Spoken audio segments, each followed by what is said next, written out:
Good morning प्रतीक। थोड़ा जल्दी start कर दिया हमने सेशन। बाकी लोगों का वेट करते हैं, जब तक आएंगे तब तक आप ये वाला क्वेश्चन देखो।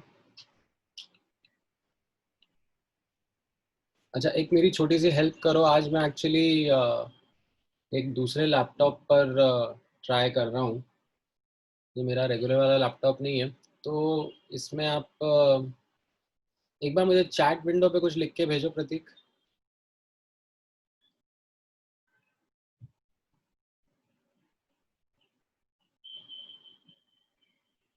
भेजा आपने कुछ चैट विंडो पर?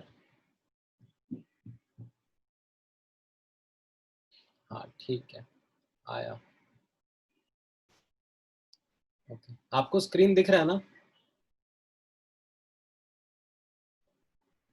Yes sir. ठीक है।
All right, good morning everyone. I think ठीक है, काफ़ी सारे स्टूडेंट्स आ ही गए हैं। तो good morning sir. Good morning Bhushan. आप लोग ये वाला क्वेश्चन ट्राई करो based on what we had done in the last class.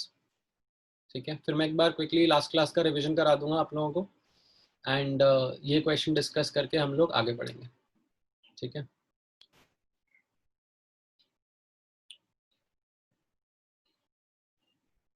या फिर एक्चुअली चलो ऐसा करते हैं, मैं पहले एक बार क्विक रिकैप करा ही देता हूँ। तो लास्ट क्लास में अगर आप लोगों को याद हो तो हम लोगों ने इलेक्ट्रोलिसिस का प्रोसेस समझा था। मैंने आपको बताया था कि एक इलेक्ट्रोलिटिक सेल कैसे काम करेगा, राइट। एंड उसमें किस तरीके से हम लोग इलेक्ट्रोलिसिस का प्रोसेस के ऊपर स्टडी करेंगे। इसमें मैंने आपको दो पार्ट बताए थे, एक हम एनालिसिस करेंगे कि क्या प्रोडक्ट्स फॉर्म होंगे, एंड दूसरा पार्ट रहेगा एनालिसिस का कि कितनी क्वांटिटी में प्रोडक्ट्स फॉर्म होंगे। तो आज हम लोग ये फैराडेज लॉ के ऊपर काम करेंगे, बट उसके पहले मैं एक बार क्विक रिकैप करना चाहूँगा जो हम लोगों ने लास्ट क्लास में सीखा था उसके ऊपर। ठीक है, सो लास्ट क्लास में हम लोगों ने देखा था कि प्रोडक्ट्स ऑफ इलेक्ट्रोलिसिस डिसाइड करने के लिए हमें मल्टीपल फैक्टर्स पे फोकस करना पड़ता है। इन केस मोल्टन सॉल्ट है, ठीक है, तो फिर हमें कोई दिक्कत नहीं है, हम लोग कटायन को कैथोड पे रिड्यूस करा देंगे और अनायन को एनोड पे ऑक्सीडाइज करा देंगे। ठीक है, बट अगर एक्वस सोल्यूशन है तो उसमें कंपटीशन रहेगा वाटर के आयंस में एंड सॉल्ट के आयंस में। तो कैथोड पर कटायन और वाटर का H+ आयन कंपीट करेगा और अनायन पर, और सॉरी एनोड पर अनायन और वाटर का OH- आयन कंपीट करेगा। ठीक है, एंड हम लोगों ने इसका आंसर बताया था कैसे निकालेंगे, based on SRP data. Cathode पर हायर SRP पहले रिएक्ट करेगा, एनोड पे लोअर SRP पहले रिएक्ट करेगा। ठीक है, एंड कई बार अगर SRP का डेटा ना भी मिले तो फिर उसके लिए मैंने आपको बोला था कि हमें ये चीज़ ध्यान में रखनी पड़ेगी, कटायंस और अनायंस के लिए वर्सेस वाटर कैसा कंपटीशन रहेगा। ठीक है, एंड इसको ध्यान में रखते हुए फिर हम लोगों ने लास्ट क्लास में ये चीज़ प्रैक्टिस करी थी। ठीक है, एंड आई थिंक काफ़ी कंफर्टेबली आप लोगों ने मुझे इसके आंसर्स दिए थे दैट इस इलेक्ट्रोलिसिस में कैथोड पर क्या कंपटीशन होगा, फिर उसमें कौन जीतेगा, एनोड पर क्या कंपटीशन होगा, उसमें कौन जीतेगा। ठीक है, इसी नॉलेज को यूज करते हुए मैं आज का ये एक स्टार्टिंग क्वेश्चन आप लोगों के साथ में डिस्कस करना चाह रहा हूँ। ठीक है, चाहिए तो मैं एक ऑप्शन आप लोगों के लिए हेल्प के लिए कर देता हूँ, यहाँ पर ऑब्जर्व करना।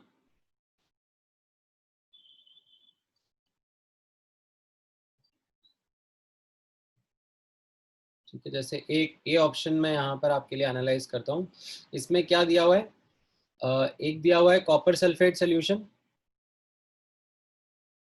ठीक है, कॉपर सल्फेट सोल्यूशन में कैथोड पर किस किस के बीच में कंपटीशन होगा, there will be competition between copper 2+ copper and water के बीच में। ठीक है, और एनोड पर the competition will be between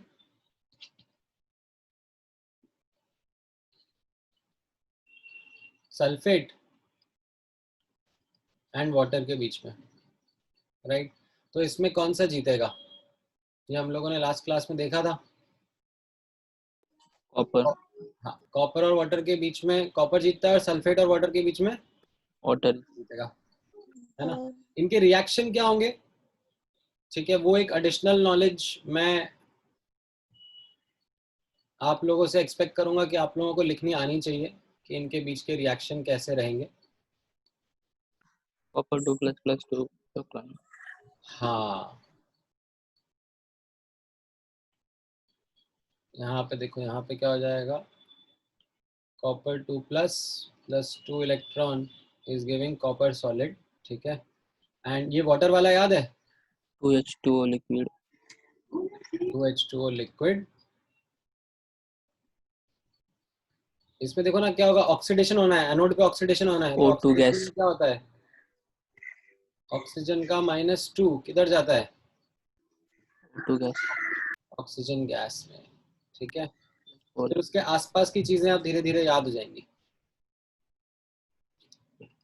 ठीक है, +4 इलेक्ट्रॉन इस तरीके से रहेगा। ठीक है, ऑल राइट, देन अगर दूसरा क्या बोला है इसमें, CuCl2। ठीक है, CuCl2 में क्या होगा, कैथोड पर और एनोड पर, राइट, कैथोड पर कॉपर वर्सेस वाटर कॉपर 2+ और वाटर के बीच में कंपटीशन रहेगा, कौन जीत जाएगा, कॉपर कॉपर 2+ जीत जाएगा, है ना। और हम लोग अगर बात करेंगे एनोड पर, ठीक है, एनोड पर किस किस के बीच में कंपटीशन रहेगा?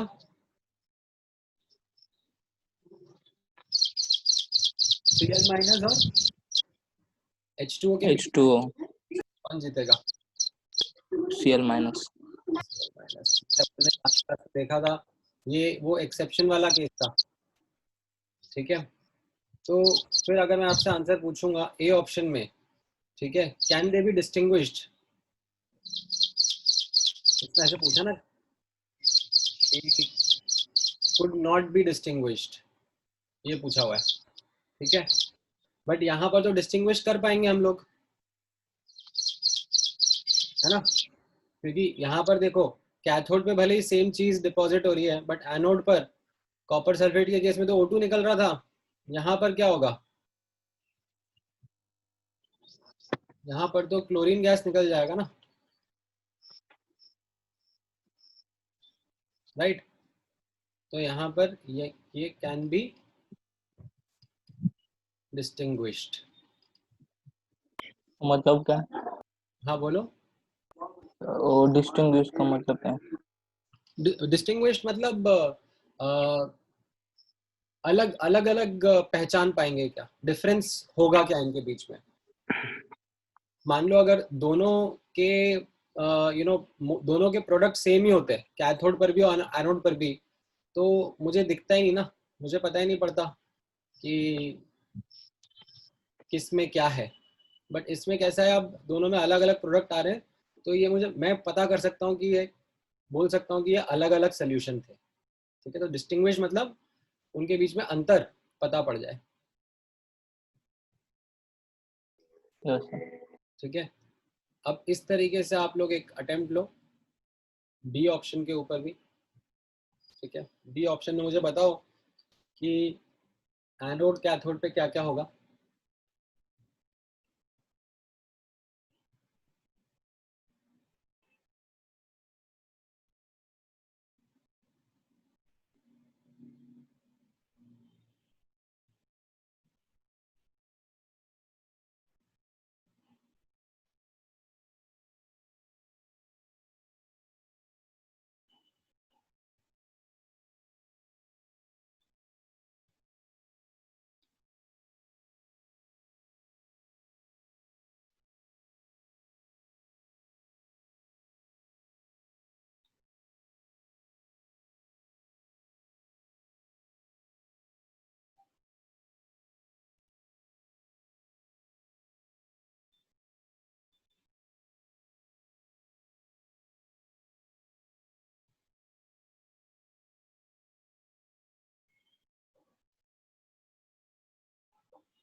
Sir D answer.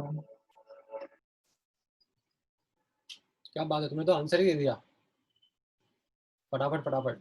चलो गुड, बहुत अच्छी बात है। डी करेक्ट आंसर रहेगा। जैसे मैं फटाफट बताता हूँ बाकी केस में क्या क्या रहेगा, एक बार ऑब्जर्व करना। जैसे ये था KCl और KI वाला, ठीक है। तो यहाँ पर नोटिस करना KCl KI में क्या होगा। KCl सोल्यूशन में देखो कैथोड पर K प्लस एंड वाटर के बीच में कंपटीशन होगा, कौन जीतेगा? वाटर, ठीक है। एनोड पर Cl माइनस और वाटर के बीच में कंपटीशन होगा, Cl माइनस जीत जाएगा। और KI सोल्यूशन में, KI सोल्यूशन में वापस कैथोड पर देखोगे आप, K प्लस और वाटर के बीच में कंपटीशन में K प्लस जीतेगा, और एनोड पर I माइनस और H2O के कंपटीशन में I माइनस जीत जाएगा। तो यहाँ पर भी हम लोग डिस्टिंग्विश कर पाएंगे, यहाँ पर भी डिफरेंस कर पाएंगे, क्यों? क्योंकि एनोड पर अलग अलग प्रोडक्ट बन रहे हैं। फिर क्या था, AgNO3 और कॉपर नाइट्रेट, ठीक है। तो यहाँ पर देखो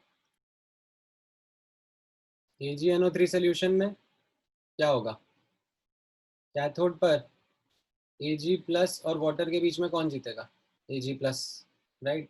और एनोड पर NO3 माइनस और वाटर के बीच में कौन जीतेगा?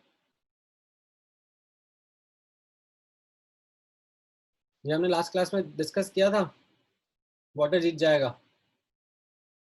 याद है कि नहीं याद है?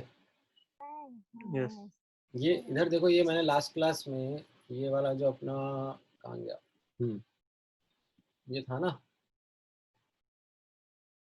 इसके बेसिस पे डिसाइड कर रहा हूँ मैं कौन जीतेगा।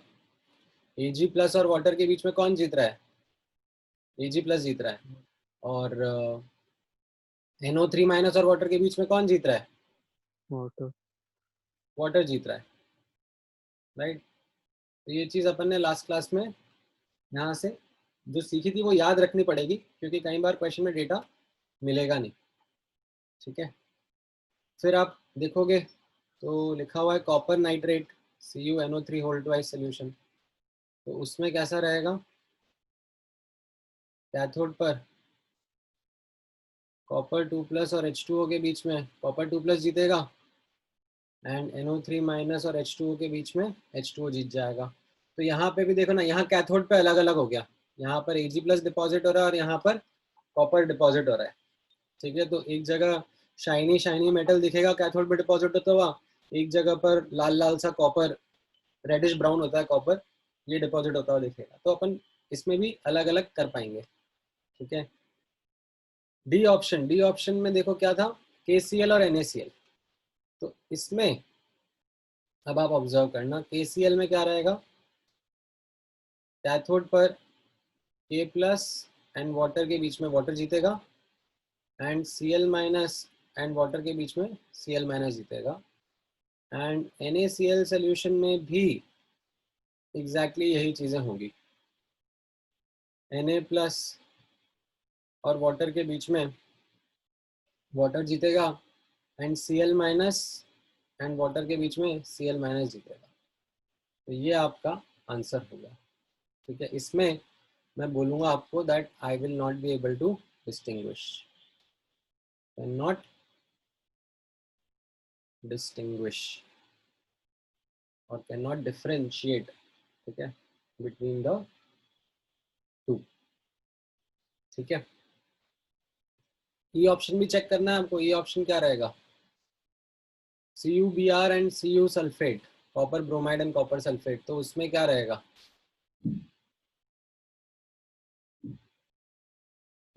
CuBr2, इसमें क्या रहेगा? कॉपर 2 प्लस एंड वाटर में कॉपर जीत रहा होगा, and Br minus and water के बीच में भी Br जीत रहा होगा। बट जो कॉपर सल्फेट रहेगा उसके अंदर कैथोड पर तो सेम ही चीज होगी, कैथोड पे कॉपर ही जीतेगा, लेकिन एनोड पर सल्फेट और वाटर के बीच में वाटर जीतता है, ठीक है। तो थोड़ा फास्ट करा है मैंने, मतलब आई एम श्योर आप लोगों ने इससे भी फास्ट करा होगा जिसको समझ में आ गया होगा। जिसको नहीं समझ में आया है ये आप फास्ट कर सकते हो, अगर आपको ये समझ में आ जाता है कि कौन सा पहले आयन रिएक्ट करेगा। ये हम लोगों ने लास्ट क्लास में वो जो सीखा था, इसका रिवीजन करना ज़रूरी है, ठीक है। ये इसका रिवीजन करना ज़रूरी हो जाएगा, ठीक है। ऑलराइट, ये क्लियर है आप लोगों को?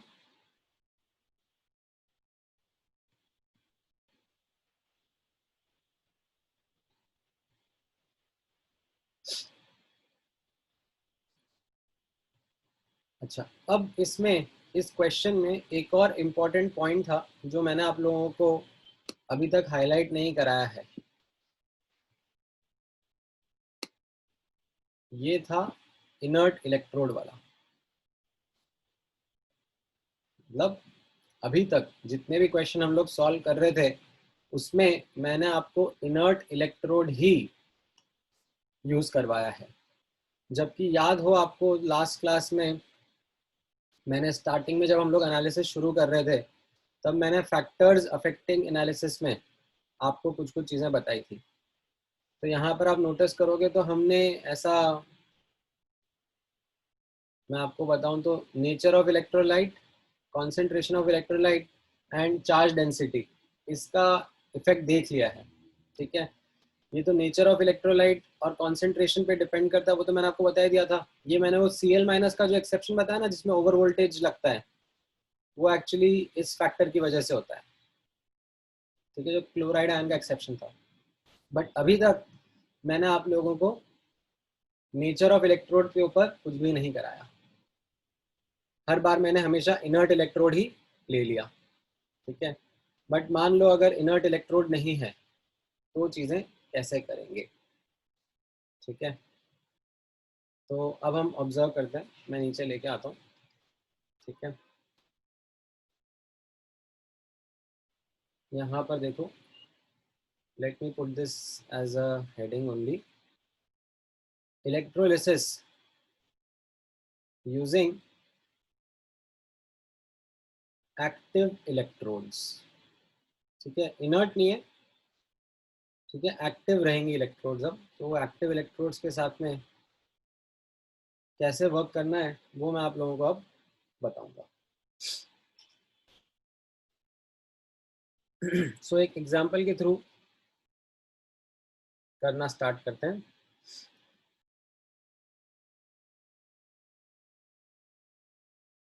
इलेक्ट्रोलिसिस ऑफ कॉपर सल्फेट, ठीक है, और in fact aqueous copper sulphate solution, electrolysis of aqueous copper sulfate solution using copper cathode and copper anode। ठीक है, मान लो एनोड पर भी मैंने कॉपर मेटल यूज करा है। तो अब इसमें हम लोग कैसे डिस्टिंग्विश करेंगे, कैसे हम इसको समझेंगे, ये चीज़ ऑब्जर्व करना। तो सेटअप मैं दिखा देता हूँ यहाँ पे, सेटअप कैसा है। सेटअप ये ऐसा सिंपल सा इलेक्ट्रोलिसिस का सेटअप है। यहाँ पर एंड्स में कॉपर का ही इलेक्ट्रोड लगा हुआ है, जिसको हमने copper sulphate aqueous copper sulphate solution के अंदर डिप किया हुआ है, और हम लोगों ने एक्सटर्नल सोर्स ऑफ बैटरी लगा दिया है। ठीक है, ये साइड कैथोड है और ये साइड एनोड है। ठीक है, अब देखो यहाँ पर क्या होगा। यहाँ पर जो इम्पोर्टेंट लर्निंग आएगी आपके लिए वो ये रहेगा कि अब कंपटीशन में इलेक्ट्रोड भी आ जाएगा। ठीक है, now we will have to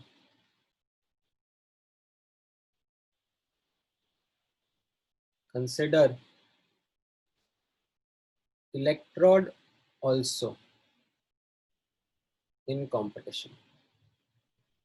ठीक है, एनोड कैथोड दोनों जगह पर एक्टिव इलेक्ट्रोड है, तो वहां पर दोनों पर हमें कंपटीशन में इलेक्ट्रोड को लेना पड़ेगा।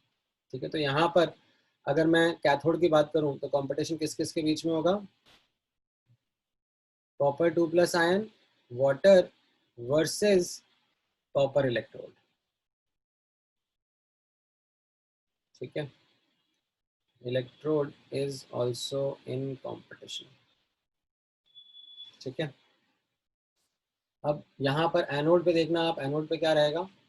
एनोड पर किस किस के बीच में कंपटीशन था, sulphate ion, water molecule and same copper electrode भी अब कंपटीशन में आएगा। ठीक है, अब कैसे डिसाइड करते हैं कौन जीतता है। ठीक है, how do we decide who wins, SRP से। एसआरपी डेटा पे। परफेक्ट, तो यहाँ पर अब मैं आपको बता देता हूँ कॉपर के बारे में। ये कैथोड के बारे में हमने लिखा था हायर एसआरपी, ठीक है, विद साइन। रिएक्ट्स फर्स्ट, ठीक है। और एनोड पर हमने लिखा था लोअर एसआरपी, ठीक है, विद साइन रिएक्ट्स फर्स्ट, ठीक है। हमने ये यहाँ पे नोटिस किया था। तो अब आप यहाँ पे ऑब्जर्व करना कि कैसा कैसा रहेगा। सो copper 2+ aqueous plus 2 electron is giving copper solid, ठीक है। इसका SRP जो रहेगा, ठीक है, ये था 0.34 वोल्ट। कैसे, मुझे तो याद है, ठीक है। ऑल्दो मैं आपको डेटा दूंगा बट मुझे याद था इसलिए मैंने डायरेक्टली लिख दिया, ठीक है। देन वाटर वाला, मुझे तो वाटर का डेटा भी याद है।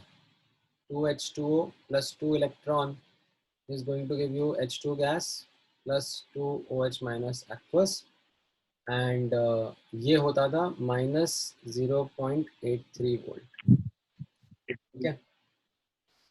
अच्छा अब कॉपर मेटल का क्या रिडक्शन होगा? कॉपर मेटल, क्या आपने कभी कॉपर अनायन देखा है? रिडक्शन होने पर कॉपर अनायन, तो ये तो होगा ही नहीं, ठीक है। तो इसको तो मैं क्या करता हूँ, स्टार्टिंग से ही कंपटीशन से हटा देता हूँ, ठीक है। कॉपर मेटल जो है वो इलेक्ट्रॉन लेकर कॉपर अनायन नहीं बनाएगा, ये मैंने होते हुए नहीं देखा, ठीक है। इसका डेटा भी नहीं मिलेगा आपको।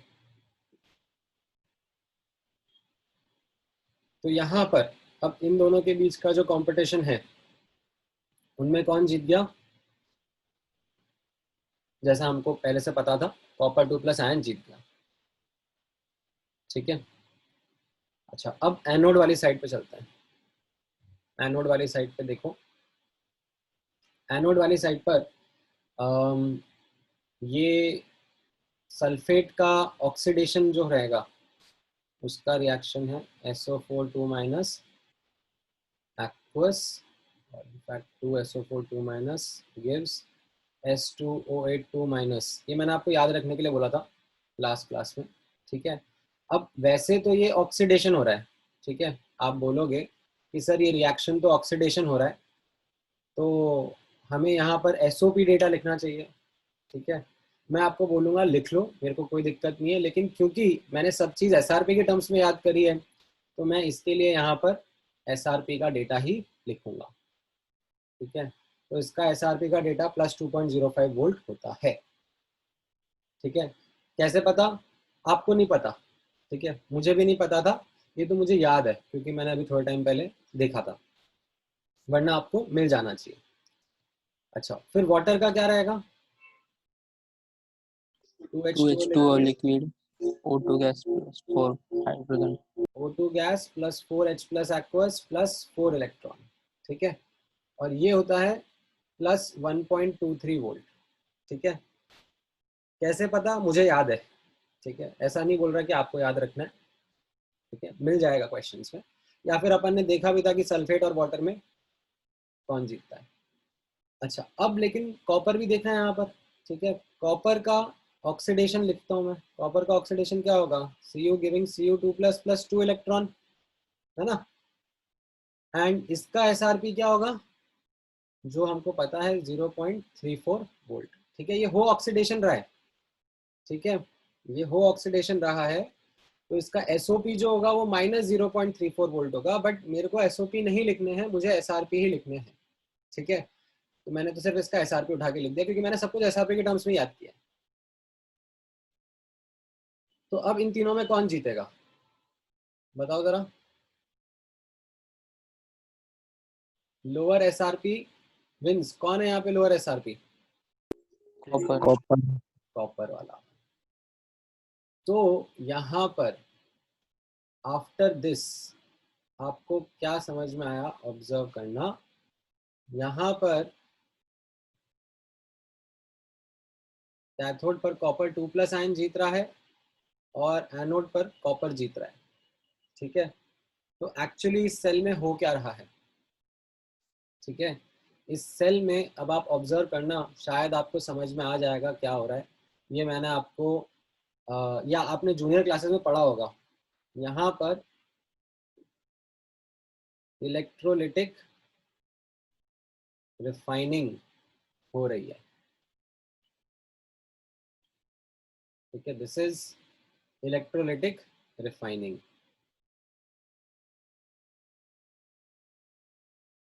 देखना मतलब उसको आपको समझ में आएगा कैसे मैं बोल रहा हूँ इलेक्ट्रोलिटिक रिफाइनिंग।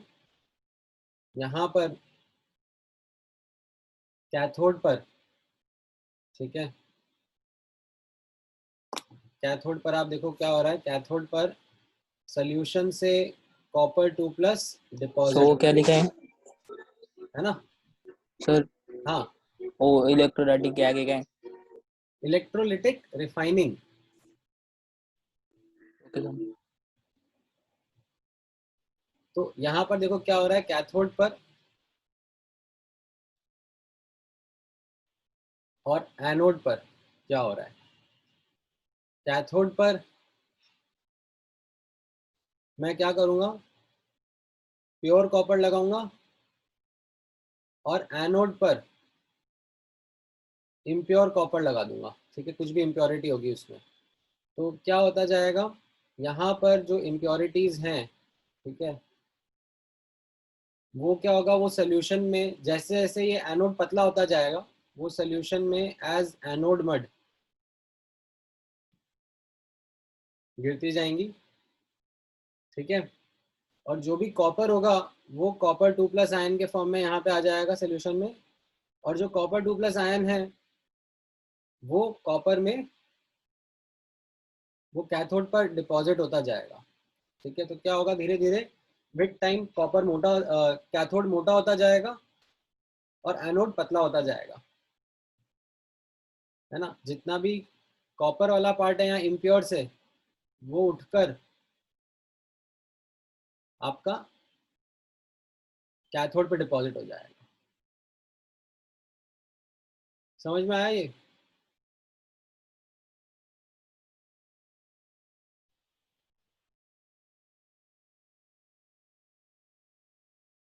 इसे कहते हैं इलेक्ट्रोलिटिक रिफाइनिंग।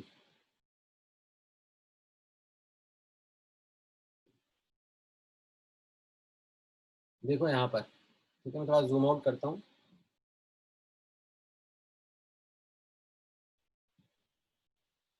ठीक है।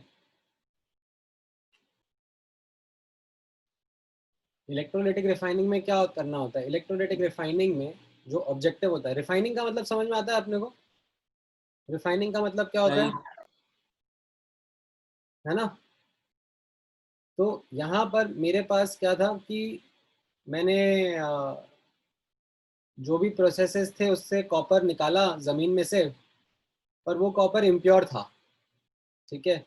तो अब उसमें से मुझे कॉपर ही निकालना है, बाकी सब इम्प्योरिटीज़ को हटाना है। तो मैं क्या करूँगा, वो इम्प्योर कॉपर को एनोड पे लाके लगा दूंगा, और प्योर कॉपर को कैथोड पे लाके लगा दूंगा, और इनको कॉपर सल्फेट के सोल्यूशन में डिप करके इलेक्ट्रोलिसिस शुरू कर दूंगा, ठीक है। उससे क्या हो रहा है, जैसे मुझे समझ में आया कि एनोड पर से कॉपर जो है वो कॉपर 2+ आयन बन के सोल्यूशन में आ रहा है, और कैथोड पर वो जो कॉपर 2+ आयन्स थे वो डिपॉजिट हो रहे हैं। एनोड धीरे धीरे पतला होता जाएगा, कैथोड धीरे धीरे मोटा होता जाएगा, ठीक है। एनोड से जो भी कॉपर है वो धीरे धीरे सोल्यूशन में आएगा, और सोल्यूशन से वो कैथोड पे चिपक जाएगा, और जो भी इम्प्योरिटीज थी एनोड पे वो सब नीचे गिरती जाएंगी, ठीक है। समटाइम्स इसमें इसमें एनोड मड में कई बार गोल्ड और सिल्वर भी मिल जाता है इम्प्योरिटी में। तो इस इम्प्योरिटी को फेंकते नहीं है, इस इम्प्योरिटी को बाद में और एनालिसिस करते हैं, ठीक है। तो ये समझ में आया आपको इलेक्ट्रोलिटिक रिफाइनिंग? Yes sir. ठीक है, कैसे हम लोगों ने इसको समझा, यहाँ पर एसआरपी के डेटा पर बेस्ड। इसमें क्या लगा, इलेक्ट्रोड्स भी एक्टिव थी तो उनको भी कंपटीशन में हमको एक बार लेकर देखना पड़ा, ठीक है। ऑलराइट, ठीक है। तो एक और एग्जांपल कर रहा हूं मैं आपको जिसमें एक्टिव इलेक्ट्रोड होगी। Yes, sir. देखो, चलो एक और एग्जांपल करते हैं, इसमें समझना।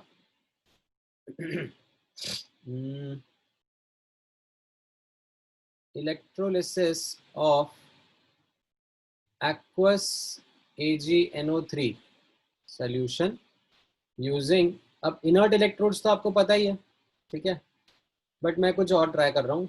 मैं बोल रहा हूँ यूजिंग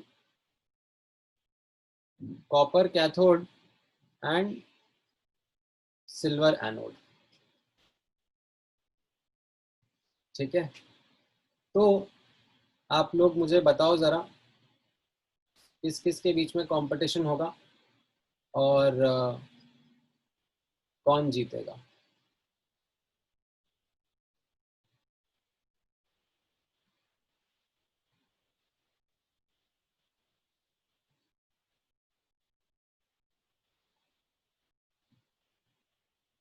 तो ये आपका कैथोड है, ये आपका एनोड है, और यहाँ पर AgNO3 का सॉल्यूशन है ना। सो दोनों तरफ क्या क्या कंपटीशन है। कैथोड पर आप लोग देखोगे तो कंपटीशन रहेगा कटायंस। कटायन क्या क्या है यहाँ पर, Ag प्लस, वाटर एंड जो भी एक्टिव इलेक्ट्रोड है अपना। और एनोड पर कंपटीशन है NO3 माइनस, वाटर एंड जो भी अपना इलेक्ट्रोड है, यहाँ पर इलेक्ट्रोड सिल्वर का है, ठीक है। तो ये आई थिंक आपको समझ में आ रहा होगा। ये मैंने हाईलाइट इसलिए करा है, या हाईलाइट नहीं करता हूँ वरना कंफ्यूज हो जाओगे बाद में, क्योंकि ये इलेक्ट्रोड्स हैं, इलेक्ट्रोड्स भी कंपटीशन में पार्ट लेगी। अब इलेक्ट्रोलिटिक टेबल आपके पास है ही सही, ठीक है। आप मुझे बताओ यहाँ पे कौन जीतेगा। Ag plus हाँ बोलो। Ag plus. Ag प्लस यहाँ जीतेगा, बिल्कुल NO3। सही, ठीक है। तो यहाँ पर Ag प्लस जीतेगा, ठीक है, क्योंकि कॉपर तो अनायन बनाएगा नहीं, और Ag प्लस वाटर में हमको पता है Ag प्लस जीतेगा, ठीक है। तो यहाँ पर Ag plus aqueous plus electron giving Ag solid reaction रहेगा, ठीक है। एंड इन तीनों के बीच में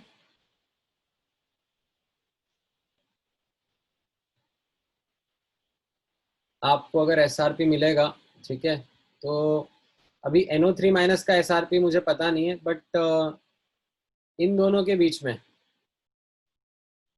ठीक है, NO3 माइनस और वाटर के बीच में कौन जीतता है, वाटर विंस, ठीक है।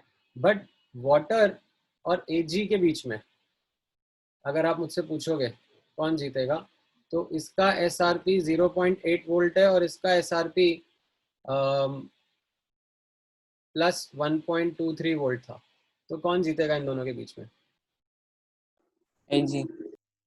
Ag जीत जाएगा, Yes. बिल्कुल सही, Ag जीत जाएगा। तो यहाँ पर जो रिएक्शन होगा वो होगा Ag सॉलिड, ऑक्सीडेशन होगा ना, Ag solid will give Ag aqueous plus electron. तो यहाँ पर आप देखना, जो हमने अभी जस्ट पढ़ लिया है इसको कहते हैं इलेक्ट्रोप्लेटिंग।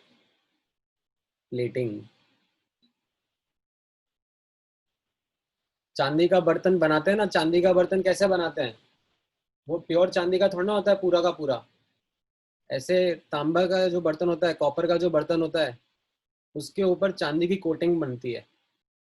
तो दिख रहा है यहाँ पर आपको क्या होगा, यहाँ पर आप देख रहे हो कि ये कॉपर का बर्तन रहेगा, ठीक है, और उस कॉपर के बर्तन के ऊपर Ag प्लस की कोटिंग होगी सोल्यूशन में से, और ये सोल्यूशन में Ag प्लस रिप्लेनिश होता जाएगा, ठीक है, वापस आता जाएगा कहाँ से, एनोड से।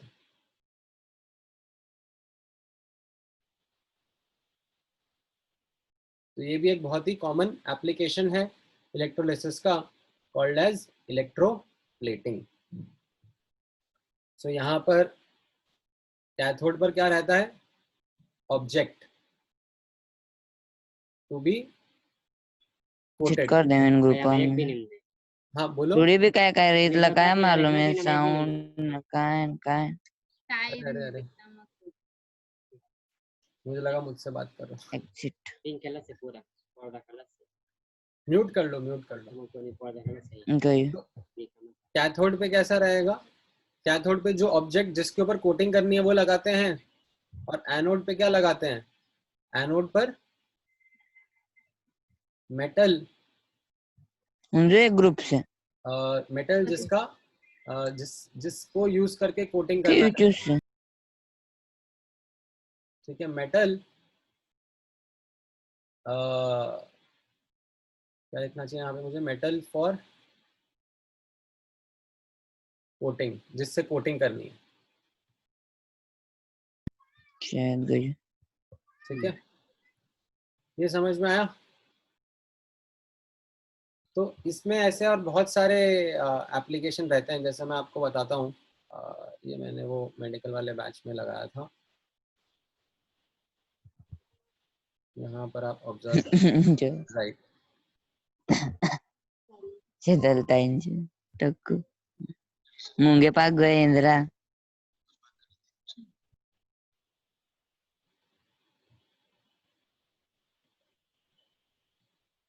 ये ठीक है, ये टेबल आपको समझ में आएगा।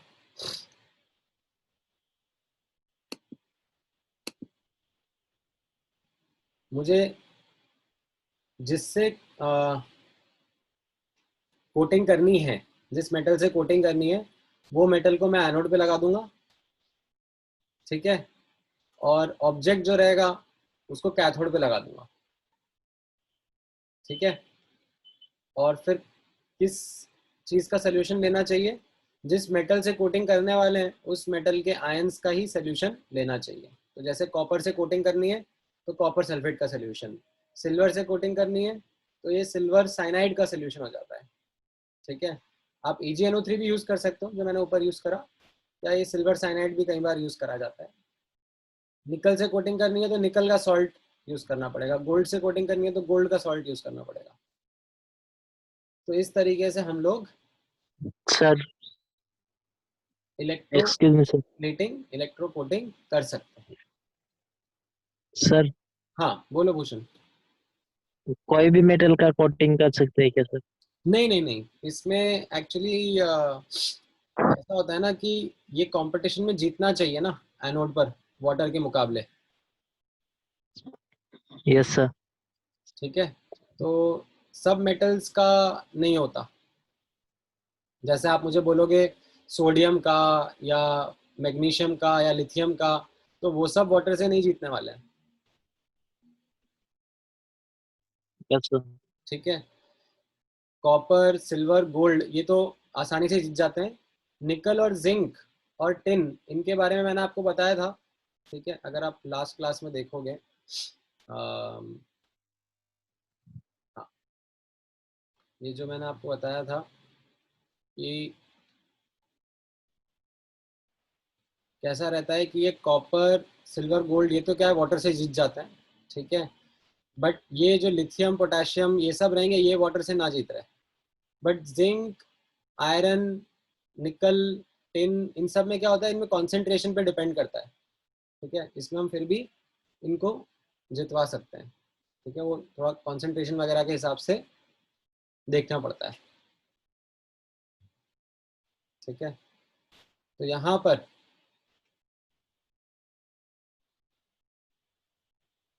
जैसा मैंने आपको बताया, ये इलेक्ट्रोप्लेटिंग भी क्या हो गया, एक एप्लीकेशन हो गया इलेक्ट्रोलिसिस का।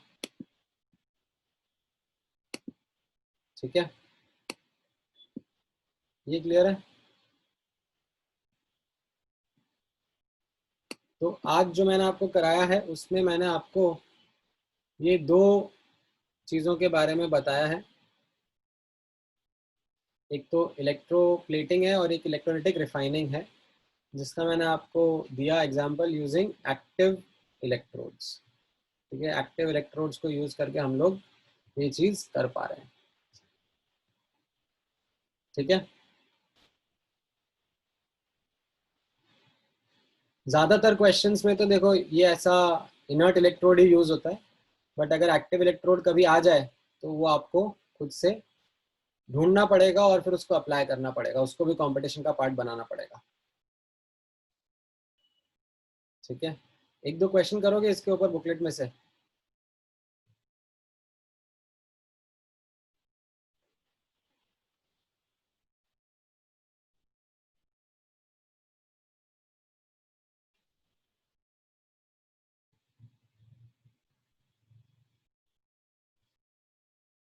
रुको मैं एक दो क्वेश्चन ढूंढ के देता हूँ।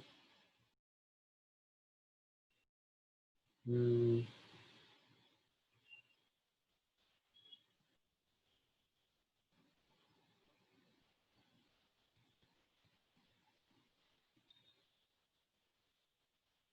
बुकलेट में से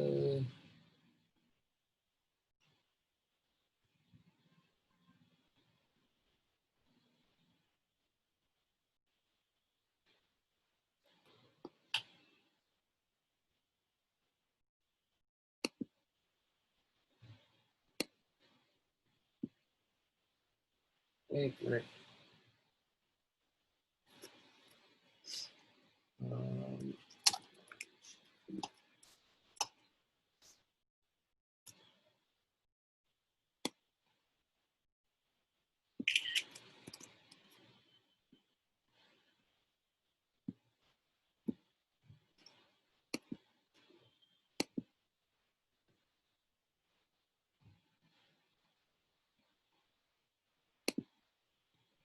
हम्म,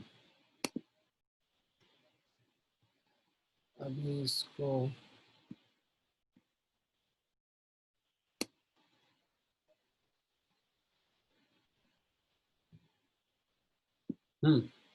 ठीक है, ये कुछ प्रैक्टिस क्वेश्चन है जो मैंने बुकलेट से उठाए हैं। ठीक है, इसमें एक्टिव इलेक्ट्रोड वाला तो क्वेश्चन नहीं है, बट चलो क्विकली एक बार आंसर दे दो एज अ स्मॉल प्रैक्टिस, जो हमने पढ़ा है उसके बेसिस पर।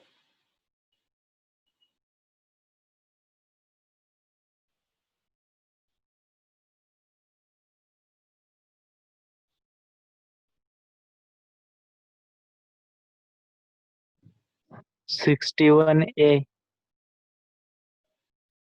61 का ए, हाँ बिल्कुल सही। ठीक है,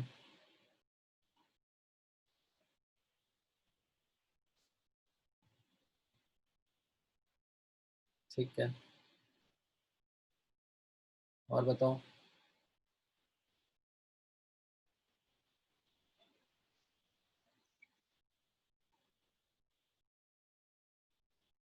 ब्राइन मतलब होता है NaCl।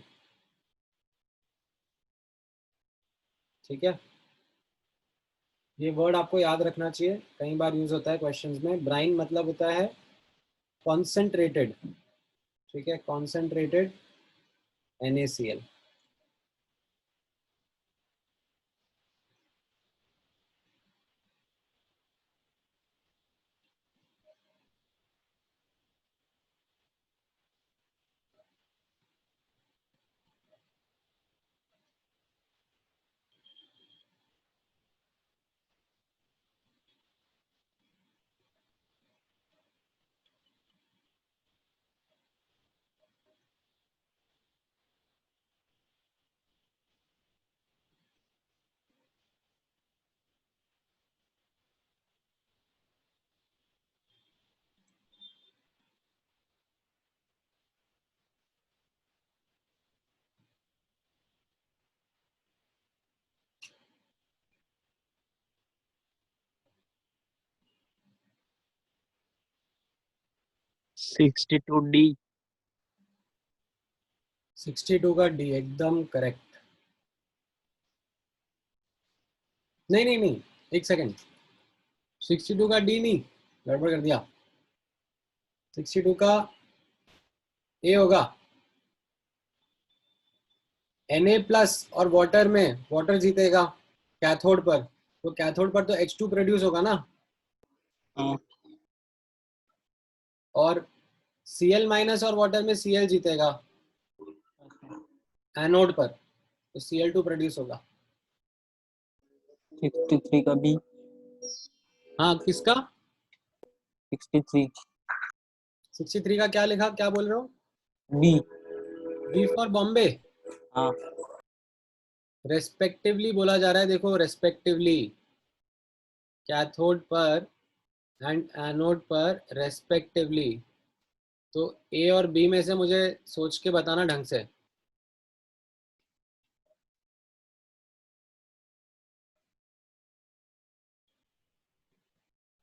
कैथोड पर क्या निकलेगा? H2 हाँ, और एनोड पर O2। O2। ठीक है, तो ये छोटा छोटा ये सब देखो, पूरा कॉन्सेप्ट आते हुए भी ना, बस जल्दबाजी में आंसर मत करो ना। ऐसा तो है नहीं कि आपको रेस्पेक्टिवली वर्ड नहीं पता था, ये तो पता ही था ना।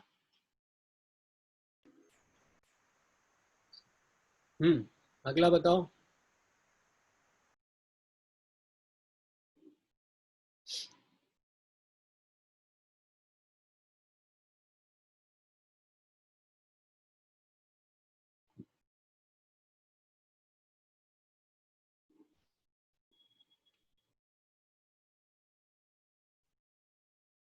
बी 64 का। हाँ, बी करेक्ट आंसर है, NaCl एंड वाटर। ठीक है,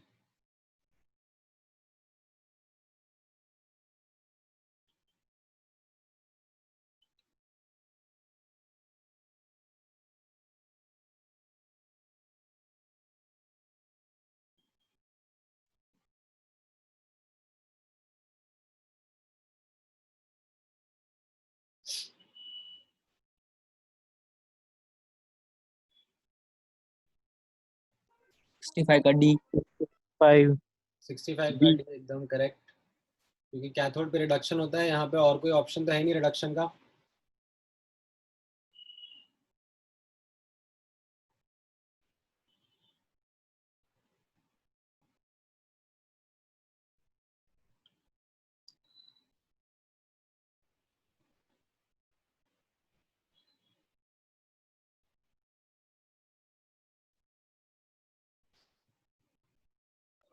सी 66 का।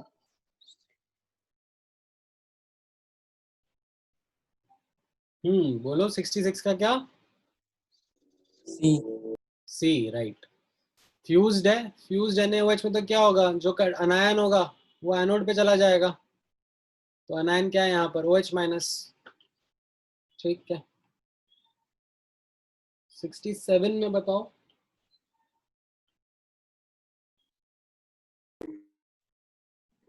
सर इवोल्व मतलब क्या? हम्म वो गैस इवोल्व है ना लास्ट में। इवॉल्व मतलब कौन सा गैस निकलेगा, लिबरेटेड मान लो, गैस लिबरेटेड और गैस इवॉल्व एक ही मतलब हो गया।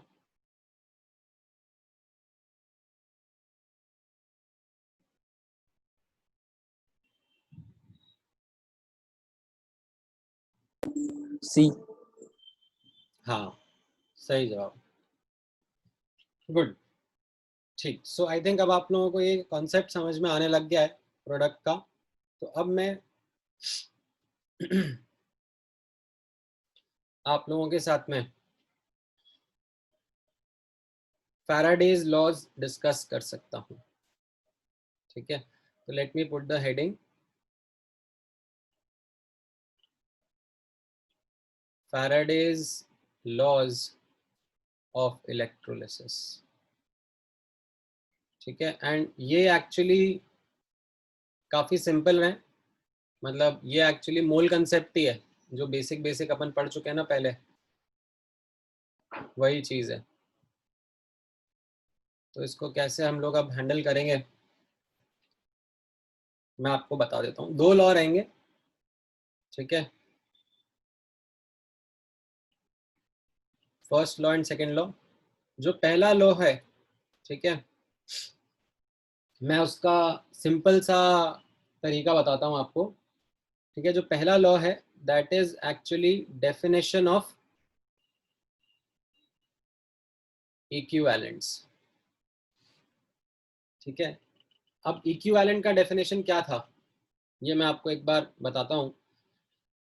फ्रॉम आर ऐसे रिडॉक्स रिएक्शन चैप्टर जो था ना अपना वॉल्यूमेट्रिक, उसमें हम लोगों ने सीखा था, देखा था. तो वहां से मैं आपको एक आइडिया देता हूँ, तो ऑब्जर्व करना.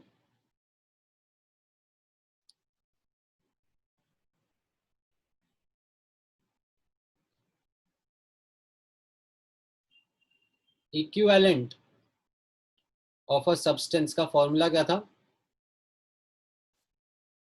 Equivalent of a substance was equal two moles of substance, ठीक है, into n factor of substance. ठीक है, अब क्या आपको n फैक्टर का डेफिनेशन याद है? किसी को n फैक्टर का डेफिनेशन याद है तो बताएगा एक बार मुझे.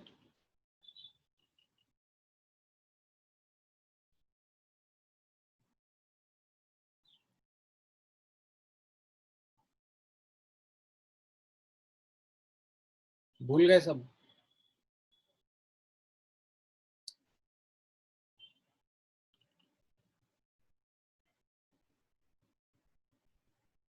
देखो देखो एक बार क्या लिखा था हम लोगों ने डेफिनेशन.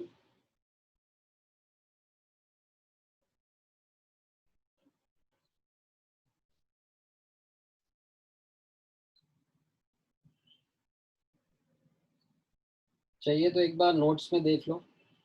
नोट्स लिखे हैं आप लोगों ने? Yes, sir. तो देखो उसमें एक बार मैंने लिखवाया होगा n फैक्टर का डेफिनेशन. चलो नहीं तो मैं एक बार लिख देता हूँ यहाँ पर, कहाँ वापस जाओगे, मेहनत हो जाएगी. n फैक्टर का डेफिनेशन होता था, एक तो था net change in oxidation state पर मॉलिक्यूल, है ना. एक डेफिनेशन था net change in oxidation state पर मॉलिक्यूल. एक दूसरा डेफिनेशन था number of moles of electron given और टेकन, ठीक है, गिवन और टेकन पर मोल ऑफ सब्सटेंस. ठीक है, जैसे KMnO4 जो था, KMnO4 एसिडिक मीडियम में ऐसे Mn+2 में जा रहा था, तो इसका n फैक्टर कितना था? 5. तो इसका मतलब क्या था कि एक KMnO4 का मॉलिक्यूल 5 इलेक्ट्रॉन्स गेन करके Mn+2 बनाएगा, है ना. तो एक मोल KMnO4 5 मोल इलेक्ट्रॉन गेन करेगा, है कि नहीं. अब यहां पर ऑब्जर्व करो इसी चीज को. अब अगर मैं मोल्स ऑफ सब्सटेंस से मल्टीप्लाई कर दूं, ठीक है, ये दिख रहा है आपको? अगर मैं n फैक्टर को ही मोल्स ऑफ सब्सटेंस से मल्टीप्लाई कर दूं तो मुझे क्या मिलेगा?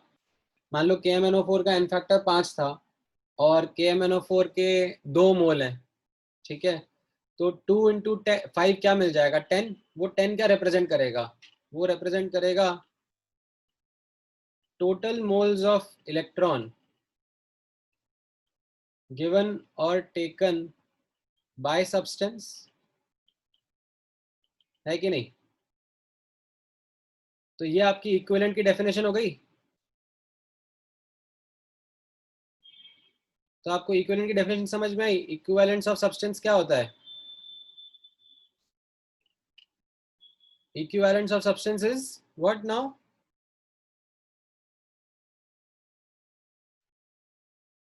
Is the definition now clear to you?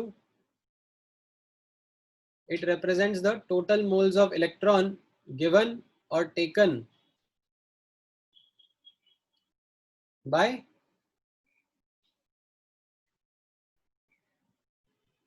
the substance.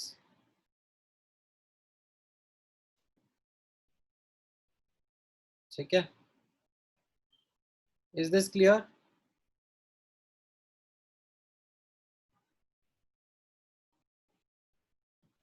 Yes, sir. ठीक है. So now, अब अगर ये आपको क्लियर हो गया है, अरे बाप रे, बहुत ज्यादा ड्राइंग हो गई. ये तो परमानेंट निशान हो गया. Wait, let me zoom in zoom out. अरे बाप रे, आपको भी दिख रहा है क्या ये येलो का निशान? Yes, sir. Yes, sir. एक मिनट यार, ये क्या हो गया? ऐसे परमानेंट निशान क्यों पड़ गया? मैंने बहुत ज्यादा पेन चला दिया शायद. ये तो कुछ ग्राफिक कार्ड में एरर आ गया. अरे चला गया. चलो ठीक है. तो अब यही चीज जो है ये फैराडेज का फर्स्ट लॉ है. ठीक है. अब यहाँ पर आप नोटिस करना, जो ये लेफ्ट हैंड साइड है, ठीक है, इसको हम बहुत सारे डिफरेंट डिफरेंट तरीके से लिख सकते हैं. इक्विवेलेंट ऑफ सब्सटेंस कैसे कैसे लिखा जा सकता है? इक्विवेलेंट लिखा जा सकता है मास अपॉन इक्विवेलेंट वेट. ठीक है, ऐसे भी लिखा जा सकता है, राइट. या फिर लिखा जा सकता है मोल्स इनटू एन फैक्टर, ऐसे भी लिख सकते हैं. ठीक है. या फिर N factor into molarity into volume, ऐसे भी लिख सकते हैं. या फिर नॉर्मेलिटी इनटू वॉल्यूम, ऐसे भी लिख सकते हैं. ये याद है कि नहीं याद है? ये अपन ने सब पहले देखा हुआ है. कैपिटल एम मतलब मोलैरिटी, कैपिटल एन मतलब नॉर्मेलिटी, ठीक है, वी मतलब वॉल्यूम. ठीक है. तो ये डिफरेंट डिफरेंट तरीके हैं इक्विवेलेंट ऑफ सब्सटेंस को लिखने के लिए लेफ्ट हैंड साइड के, है कि नहीं? जैसा भी हमें डेटा मिलेगा क्वेश्चन में, हम वैसा यूज करके उसको लिखना चाहेंगे. ठीक है.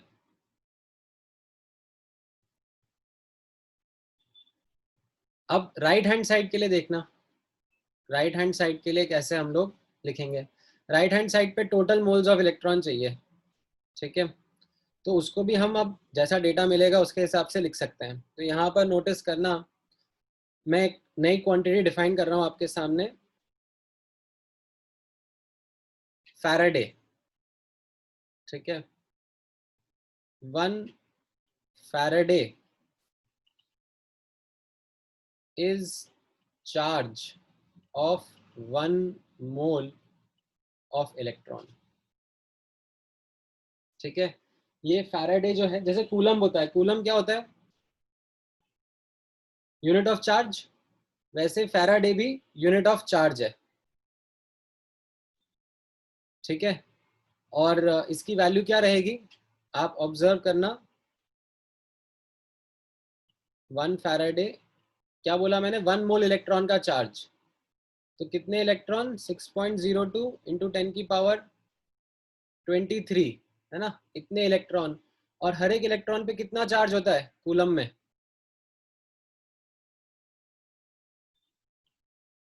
1.6 into 10 की 1.6 power into 10 minus की 19. Power minus 19 coulomb. तो ये रफली 96500 कूलम आ जाएगा. 1 फैराडे इज दिस मच. ठीक है.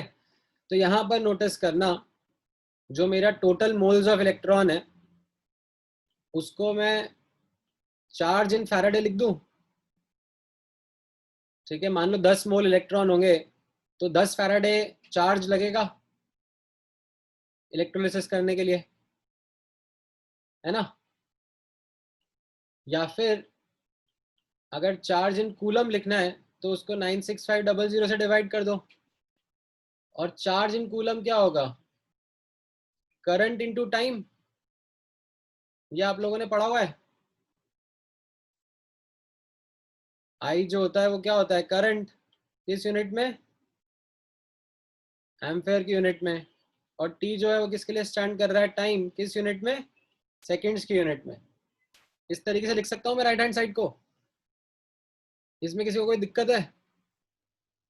नहीं सर। तो अब आपके सामने जिस भी प्रकार का डेटा आएगा, आप उसी हिसाब से लेफ्ट हैंड साइड और राइट हैंड साइड को चूज करना, इक्वेट करना और सॉल्व करना। ये आपका फैराडेज फर्स्ट लॉ है। ठीक है, तो मैं एक दो क्वेश्चन पे इसको अप्लाई करके आपको बताता हूँ। ठीक है, ऑब्जर्व करना। जैसे चाहिए तो ये मेडिकल वाले उठा लेते हैं एक दो क्वेश्चन।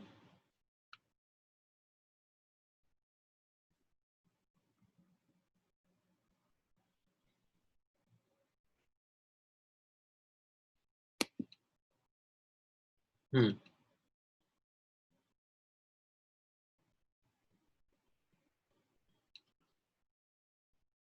बताओ इसका सोल्यूशन क्या रहेगा। ठीक है, चाहिए तो मैं इसको थोड़ा सा नीचे लिख देता हूँ, ये ऊपर वाला दिखता रहेगा आपको। ओहो, एक मिनट। Hmm,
A. हाँ, लग रहा है ए करेक्ट आंसर होना चाहिए। तो इसमें क्या होगा, बस इतना ही रहेगा। लेफ्ट हैंड साइड पे मैंने क्या लिख लिया, मोल्स इनटू एन फैक्टर, ये मैं लेफ्ट हैंड साइड पे चूज कर लूंगा। ठीक है, एंड राइट हैंड साइड पर चार्ज इन फैराडे रहेगा। अब ये कितना हो जाएगा, एन फैक्टर 2 रहेगा। एन फैक्टर 2 कैसे आया, ये तो हमको दिख ही रहा है ना, कैल्शियम 2+ से कैल्शियम डिपॉजिट होगा ना, तो एन फैक्टर 2 तो समझ में आ ही रहा है, राइट। तो ये ऑप्शन आंसर हो जाएगा। ठीक है, चलो एक और क्वेश्चन ट्राई करो, ये वाला ट्राई करो।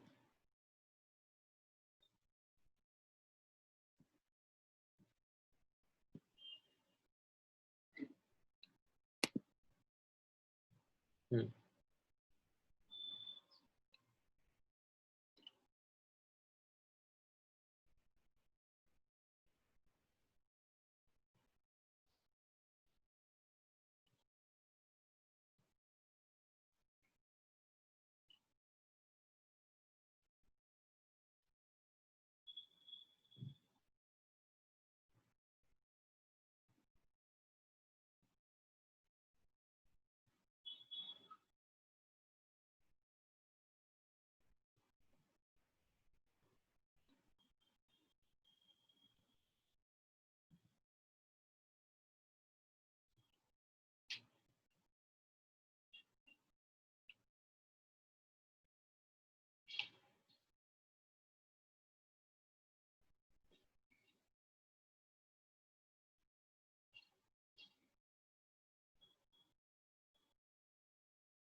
ए। हाँ, करेक्ट आंसर है ए। राइट, कैसे करेंगे इसमें?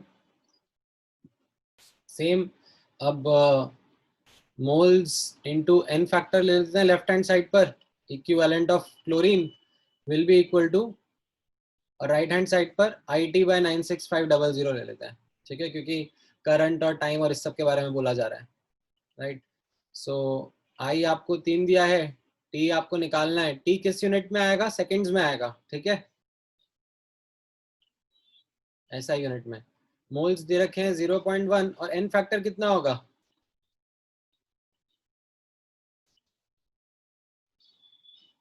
-1 से 0 जा रहा है, और कितने एटम्स है यहाँ पर? एन फैक्टर ऑफ क्लोरीन निकालना है, ठीक है, क्योंकि यहाँ पर मोल्स ऑफ क्लोरीन है। कितना एन फैक्टर रहेगा इसका? 2 दिख रहा है, एक का चेंज और 2 एटम है ना, ये समझ में आया कि नहीं आया? इससे जो टाइम आएगा आपका वो कुछ 4000 समथिंग सेकंड आ जाएगा। कितना आएगा? रुको, एक मिनट निकालता हूँ। 96500 इंटू 0.2 डिवाइड बाय 3।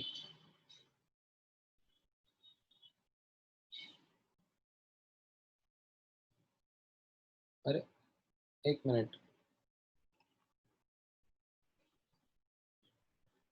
नहीं नहीं सॉरी, ए नहीं आ रहा रे, बी आ रहा है आंसर।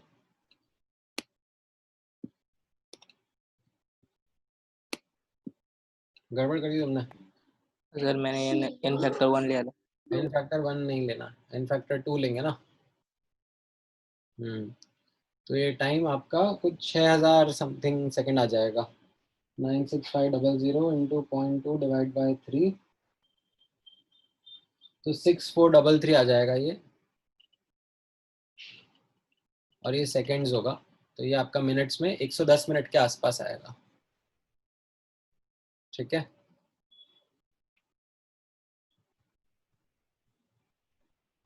ठीक है, देखिए एक आध क्वेश्चन और है, तो ये तो खैर सिंपल है। चलो मैं इंजीनियरिंग की बुक से देता हूँ। ये तो सिंपल सिंपल क्वेश्चन थे, एक आध थोड़ा सा ढूंढने दो, देखो ट्रिकी सा कोई मिलता है तो,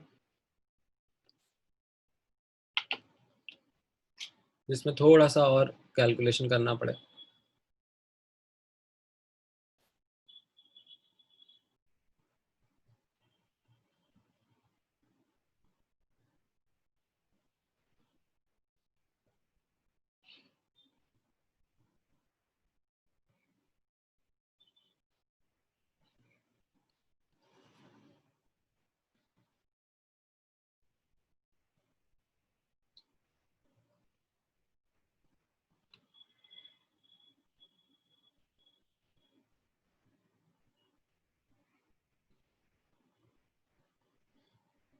हाँ देखो, थोड़ा कैलकुलेशन करना अब इसमें, चाहिए तो कैलकुलेटर यूज़ कर लो, क्योंकि डेटा इतना अच्छा नहीं है, पर देख के बताना मुझे क्या बैठ रहा है।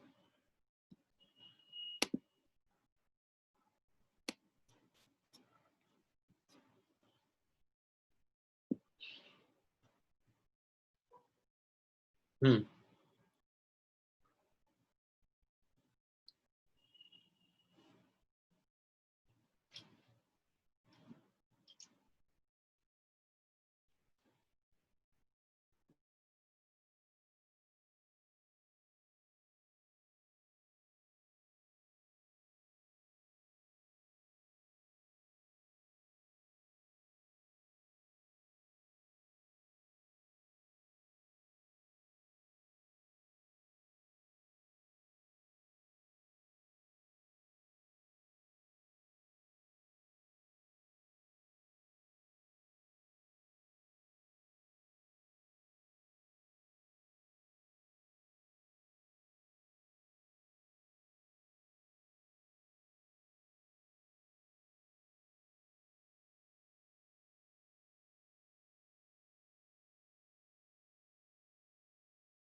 थोड़ी हिंट दूं मैं? देखो यहाँ पर equivalent of chromium will be equal to right hand side पर IT बाय 96500 यूज करना चाहिए, ठीक है, क्योंकि करंट दिया हुआ है, टाइम पूछा हुआ है, तो राइट हैंड साइड पर ये रहेगा। लेफ्ट हैंड साइड पे इक्विवेलेंट है। वो इक्विवेलेंट को कैसे लिखूंगा मैं यहाँ पे, देखना, इक्विवेलेंट लिखना चाहूंगा मैं मोल्स इंटू एन फैक्टर, ठीक है। अब मोल्स इंटू एन फैक्टर को मैं कैसे लिखना चाहूंगा, यहाँ पर देखना, moles will be mass upon atomic weight, ठीक है, इंटू एन फैक्टर। यहाँ पर देखो एन फैक्टर क्या हो जाएगा, एन फैक्टर रहेगा 3, ठीक है। क्यों? क्योंकि Cr2O7 2 माइनस से क्या बन रहा है, क्रोमियम बन रहा है ना। आप देखोगे यहाँ पर तो +6 से ये, अच्छा नहीं सॉरी 3 नहीं, एन फैक्टर सो रहेगा, उसका एटॉमिक वेट क्या होगा? हाँ एक मिनट ना, एन फैक्टर रहेगा 6, क्योंकि क्रोमियम +6 से 0 में आ रहा है, ठीक है, और यहाँ पर एक ही एटम है, ठीक है। मुझे एन फैक्टर जो है वो क्रोमियम का लिखना है, सो दो Cr2O7 2 माइनस का नहीं लिखना, क्रोमियम का लिखना है। तो क्रोमियम का तो एक ही एटम है, तो उसका एन फैक्टर 6 रहेगा। अब क्रोमियम का एटॉमिक मास यहाँ पर दिया नहीं है, ठीक है। क्रोमियम का एटॉमिक मास कुछ 52 होता है आई थिंक, ठीक है। मैं एक बार रुको देख के बताता हूँ। क्रोमियम एटॉमिक मास होता है 52, हाँ। तो ये हो जाएगा मास। अब मास को मैं क्या लिख सकता हूँ, mass will be volume into density,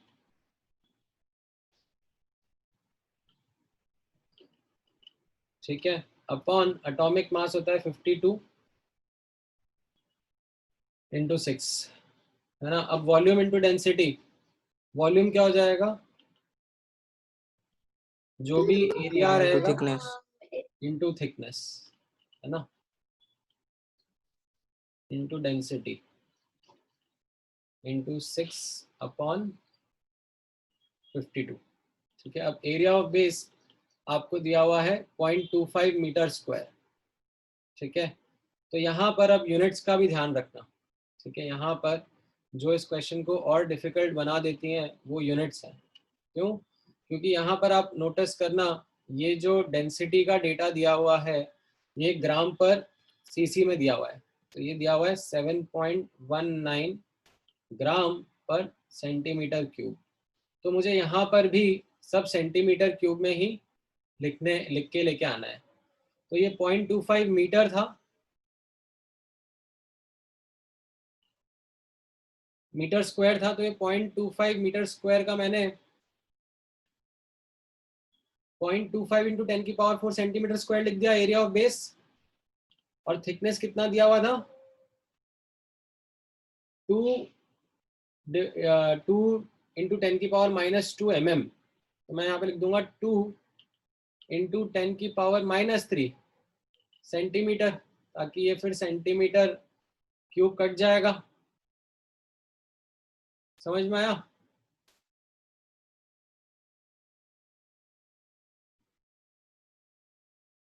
ये मेरा हो जाएगा IT बाय 96500 के बराबर।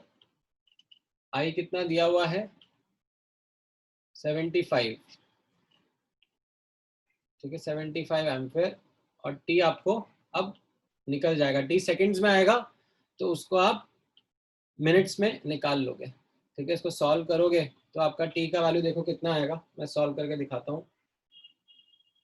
सो 0.25 into 10 into 2 into 7.19। 1 hour sir. हाँ बोलो। 1 आवर 1.03 आवर। 1 आवर आ गया।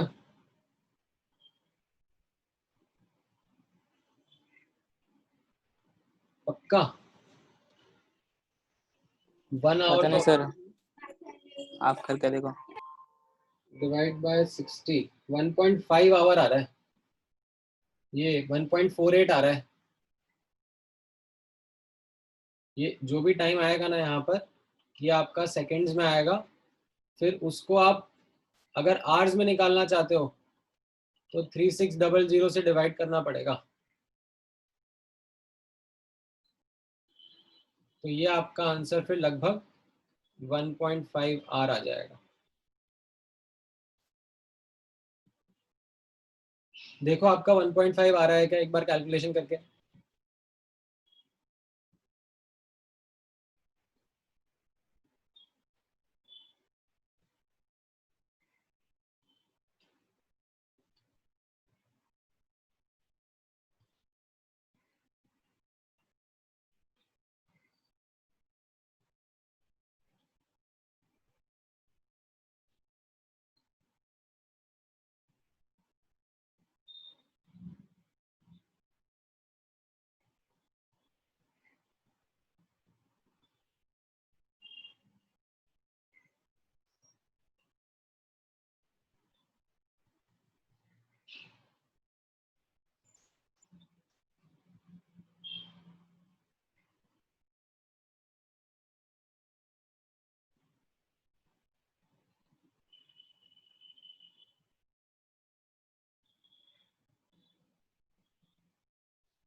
हाँ सर।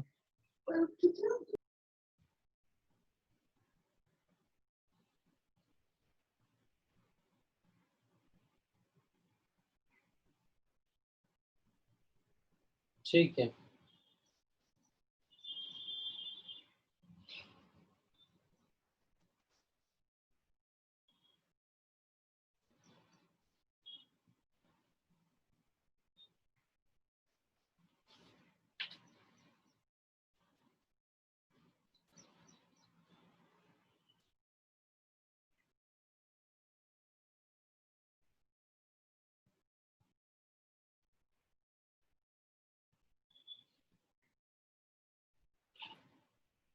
सो आई थिंक अब फर्स्ट लॉ आपको समझ में आ रहा है कि फर्स्ट लॉ कैसे अप्लाई करना है।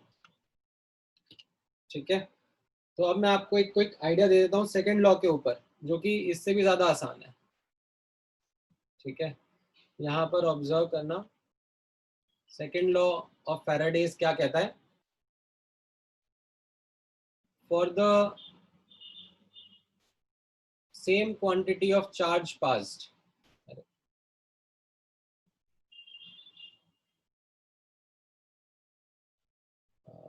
let me use different coloring. For the same quantity of charge passed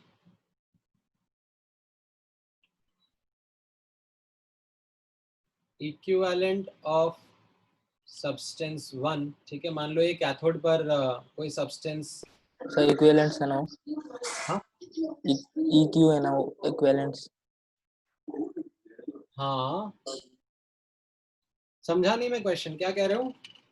अच्छा मुझे वो कुछ अलग ही दिखा, EQ नहीं आपने लिखा है। EQ है, हाँ वो EQ है। EQ equivalent of charge passed, और sir equivalent of substance 1 will be equal to equivalent of substance 2। तो ये कैसा था, ये लॉ ऑफ केमिकल इक्विवेलेंस जो अपन ने पढ़ा था, याद है रिडॉक्स रिएक्शन में। लॉ ऑफ केमिकल इक्विवेलेंस में क्या था, इक्विवेलेंट इक्वेट करते हैं, तो वही चीज करनी है यहाँ पर। So it is basically law of chemical equivalence.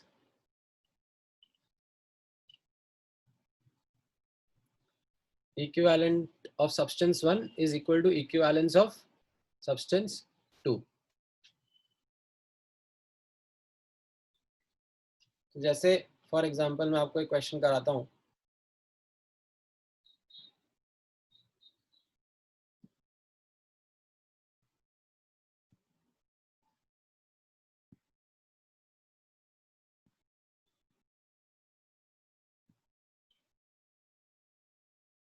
ठीक है, ये वाला क्वेश्चन ट्राई करो।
आया आंसर?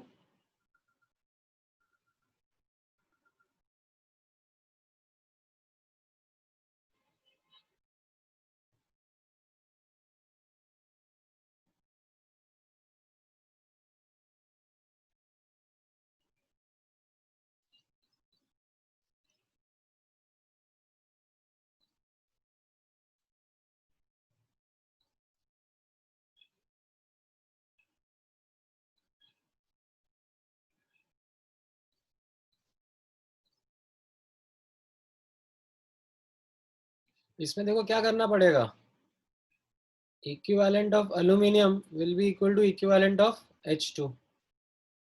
ठीक है, so moles of aluminium into n factor is equal to moles of H2 into its n factor, right? अब moles of H2 will be volume upon 22.4, ठीक है, volume in liters at STP upon 22.4 and n factor कितना रहेगा इसमें 2, right? क्योंकि कैसा है ये H plus से H2 बन रहा है, तो आप देखोगे तो ये +1 से 0 आ रहा है, तो 2 का चेंज आएगा ना यहाँ पर, एक का चेंज आएगा और 2 आइटम रहेंगे, तो इसके लिए यहाँ से आपको समझ में आएगा n फैक्टर 2 हो गया। यहाँ पर n फैक्टर कितना रहेगा एल्यूमिनियम के केस में? 3 राइट, ये एल्यूमिनियम 3+ से एल्यूमिनियम में जा रहा है, राइट। सो +3 से 0 में जा रहा है, तो आपको दिखेगा एक ही एटम जा रहा होगा, तो n फैक्टर 3 रहेगा। तो इसका मोल्स रहेंगे 4.2 डिवाइड बाय 27, क्योंकि इसका एटॉमिक मास 27 है, तो इससे आप निकाल लोगे वॉल्यूम, तो आपका आंसर आ जाएगा 5.6 लीटर।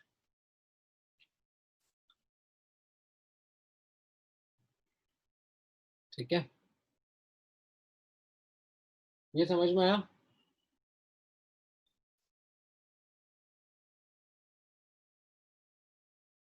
एक और क्वेश्चन दूं ट्राई करने के लिए?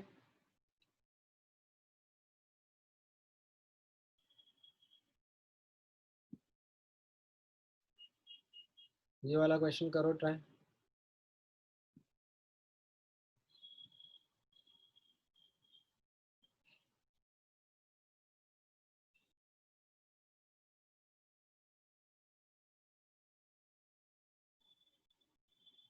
ये तो काफी सिंपल है।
ए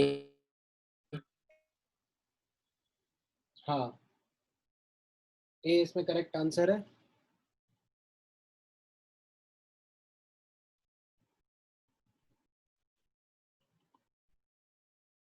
इक्विवेलेंट ऑफ सिल्वर एंड एजी आपको बराबर करने रहेंगे, तो ये 54/108 इंटू इसका n factor 1 would be m divide by 27 into इसका n फैक्टर 3, है ना। Moles into n factor, moles into n factor बराबर कर दिया। ठीक है, तो काफी सिंपल स्ट्रेट फॉरवर्ड ही था। ठीक है, एक थोड़ा सा टफ क्वेश्चन करोगे? देखो चलो बुकलेट से ढूंढ के देता हूँ मैं, थोड़ा सा स्लाइटली ट्रिकी रहेगा।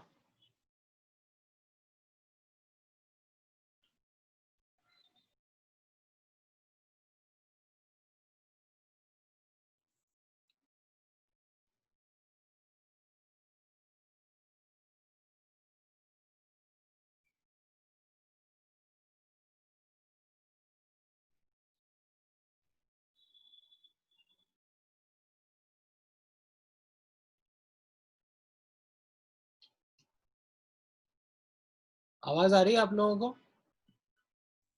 Yes, sir. हाँ बट, हाँ ठीक है, मेरा जूम के कंट्रोल ही गायब हो गए थे। ठीक है, रुको एक क्वेश्चन देता हूँ मैं।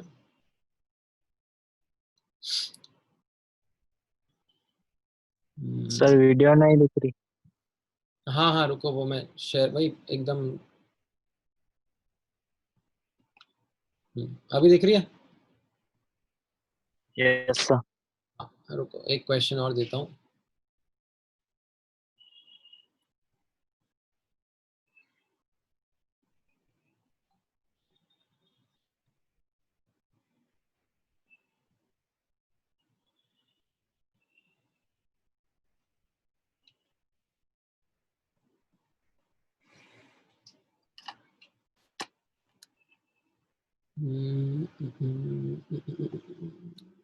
ये वाला क्वेश्चन ट्राई करो रुको।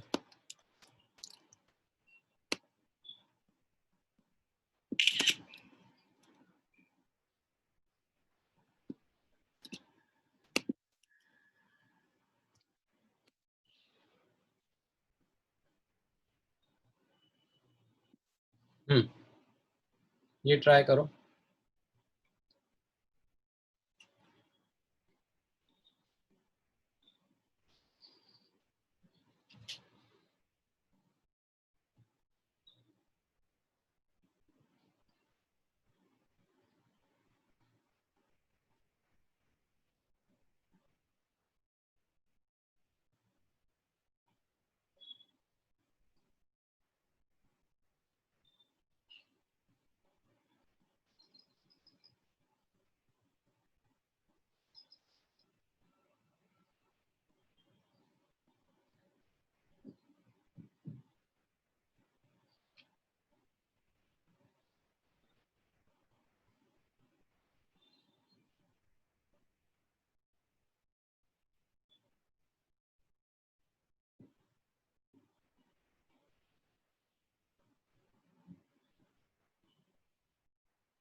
नहीं नहीं, इतना कम कूलम में पूछा है ना, ये ए ऑप्शन में चार्ज इन कूलम पूछा हुआ है, ठीक है। So it will be just IT 2 into 60 into 60, तो this will be how much? 2200. 36 into 2 7200 coulomb, इतना होगा, ठीक है। फैराडे में पूछा होता तो फिर आप इसको 96500 से डिवाइड करते हैं, ठीक है। Equivalent of copper will be equal to IT by 96500, तो आप इसको बोलते हैं 7200 अपॉन 96500, ठीक है। And this will be moles into n factor रहेगा 2,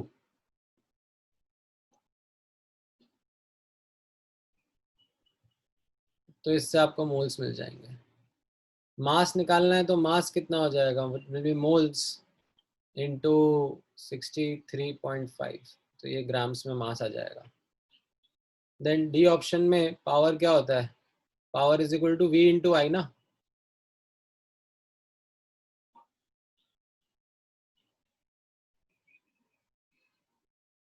power is equal to V into I, तो V आपको दिया हुआ है कितना 0.337 एंड I आपने कितना 2 एम्प, तो इससे ये आपका पावर वॉट्स में आ जाएगा, ठीक है। शायद पावर का फॉर्मूला आपको याद है, जूनियर क्लास से पढ़ा था। फिजिक्स वाला है। हाँ हाँ हाँ, नहीं सर, नहीं पढ़ा था वैसे तो अभी आपका। पढ़ा था सर लेकिन याद नहीं।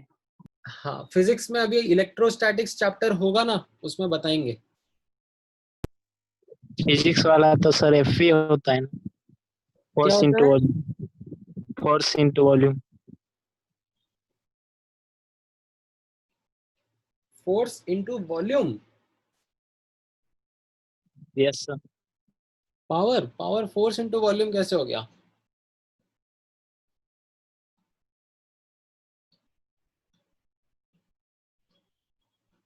नहीं नहीं, पावर होता है वर्क डन अपॉन टाइम, और वो मैकेनिकल पावर होता है। ये तो मैंने क्या इलेक्ट्रिकल पावर का फॉर्मूला बताया है। ये आप फिजिक्स में जब सीखोगे इलेक्ट्रोस्टैट्स, तो वहां पे इलेक्ट्रिकल पावर का फॉर्मूला बताएंगे आपको।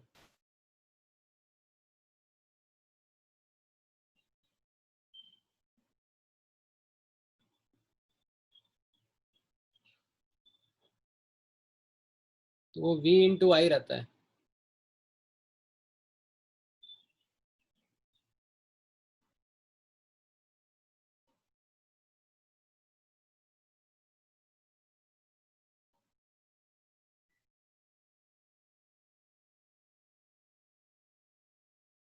ठीक है, तो ये कुछ क्वेश्चंस थे जो हम लोगों ने देखे आज फैराडेज के लॉज के ऊपर।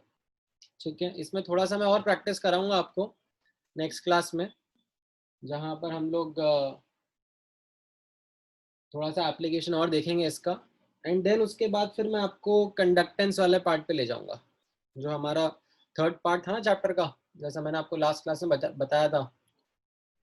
लास्ट क्लास में ये मैंने आपको बताया था कि हम लोग गैल्वेनिक सेल हो जाएगा, फिर हमारा ये इलेक्ट्रोलिटिक सेल भी हो जाएगा कल, तो फिर मैं ये कंडक्टेंस वाला पार्ट शुरू कर दूंगा। ठीक है, थोड़े बहुत क्वेश्चन प्रैक्टिस कराऊंगा कल आपको इसी पार्ट से, फैराडेज लॉज के ऊपर। ठीक है, इसमें कुछ कुछ टर्म्स हैं जो कि मैंने अभी आपको बताई नहीं है, वो टर्म्स मैं बताऊंगा, लाइक केमिकल इलेक्ट्रोकेमिकल इक्विवेलेंट या ग्राम इक्विवेलेंट। तो ये कुछ टर्म्स है जो मैं आपको अगली क्लास में बताने वाला हूँ, उसके ऊपर थोड़ा बहुत क्वेश्चंस ट्राई करेंगे। ठीक है, all right, so I think आज के लिए इतना काफ़ी है। आज का लेक्चर हम लोग यहीं पे क्लोज करते हैं, फिर हम लोग यहीं से आगे कंटिन्यू करेंगे इन द नेक्स्ट क्लास। कुछ डाउट है, कुछ पूछना है आप लोगों को?